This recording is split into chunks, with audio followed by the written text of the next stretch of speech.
सेना की बहादुरी का, सेना के शौर्य का, सेना के संघर्ष का लगातार मोदी जी पिक्चर बना के प्रचार कर रहे हैं। हमने देखा अभी उनका पोस्टर जारी हुआ है जो सेना का लिबास पहन के और एक्शन में चल रहे हैं। जिस दिन पहलगाम में घटना हुई पूरा देश दुखी था। प्रचार हुआ कि वो कहीं विदेश यात्रा पर से थे, भागे भागे चले आए, लेकिन पहलगाम तो नहीं गए। जो लोगों ने अपनी जान गंवाई थी उनके परिजनों के पास तो नहीं गए। बिहार प्रचार करने जरूर चले गए। जहां तक भारतीय जनता पार्टी की मानसिकता है, इस सेना का अपमान करती है। इनके उप मुख्यमंत्री मध्य प्रदेश के ने कहा कि सेना मोदी के आगे नतमस्तक है।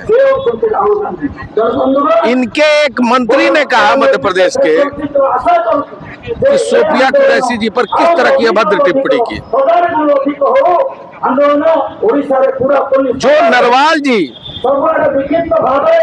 पहलगाम की घटना में अपनी जान गंवाई, उनकी बीबी ने एकता का संदेश दिया, सेना को धन्यवाद दिया, उस पर भी उन्हें ट्रोल किया गया और उल्टे सीधे शब्दों से नवाजा गया, जो भारतीय जनता पार्टी के नेताओं ने किया। पिछले दिनों ऐसे तमाम उदाहरण हैं, चाहे वो जयशंकर प्रसाद का बयान ले लीजिए, जो विदेश मंत्री हैं, कि हमने पाकिस्तान से कह के सूचना लीक करके वहां पर आतंकवादी ठिकानों पर हमला किया। मोदी जी को, गृह मंत्री को, रक्षा मंत्री को शर्म नहीं आती? एक बार भी खंडन नहीं की, एक बार भी कोई इनका बयान नहीं। विदेश सचिव जी ने जब अमेरिका के ट्रंप जो राष्ट्रपति है उनके सीज फायर के बयान के बाद बयान दिए, उनको भी ट्रोल किया गया। मैं समझता हूं कि भारतीय जनता पार्टी की मानसिकता स्पष्ट है। वो सेना के विरुद्ध, सेना के खिलाफ, सेना को प्रोत्साहित करने वाले लोग हैं। और मैंने भारत के इतिहास में इतना कमजोर प्रधानमंत्री कभी नहीं। आज जिस तरह का बयान और भाषण उनका सामने आ रहा है, अगर आप इतने बलशाली हैं, ताकतवर हैं, तो अमेरिका के व्यापार के डर से आपने सीज फायर क्यों कर दिया? अमेरिका ने कहा कि पाकिस्तान और भारत से व्यापार बंद कर देंगे और सीज फायर की घोषणा होगी। तो कमजोर प्रधानमंत्री की निशानी नहीं है। आदरणीय राहुल गांधी जी लगातार पहलगाम गए, नरवाल जी के घर गए, कानपुर गए, जो लोग आतंकवादी घटनाओं में जान गंवाई थी उनके परिवार से मिले।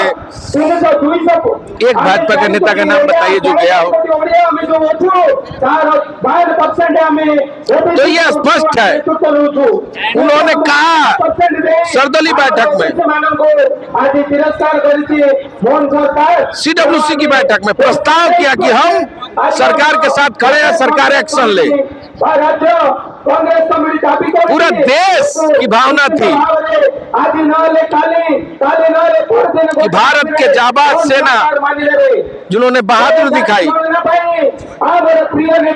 वो पीओके में तिरंगा झंडा फहरा है, बलूचिस्तान को आजाद कराए। लेकिन सबसे विमुख होकर इस मोदी जी की सरकार ने सीज फायर कर दिया, देश की भावनाओं के साथ विश्वासघात किया। निश्चित तौर से ये सरकार चुनावी एजेंडे के तरह अपने प्रचार में लगी है। देश की जनता देख रही है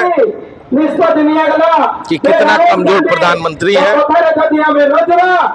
सेना का हम सम्मान करते हैं, सेना के शौर्य को हम प्रणाम करते हैं, सलाम करते हैं, जिंदाबाद सेना कहते हैं।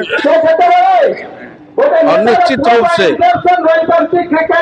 पाकिस्तान और आतंकवाद के किसी भी कार्रवाई जो सरकार करेगी आतंकवाद को समाप्त करने के लिए पूरा कांग्रेस पार्टी सरकार के साथ खड़ी मिलेगी।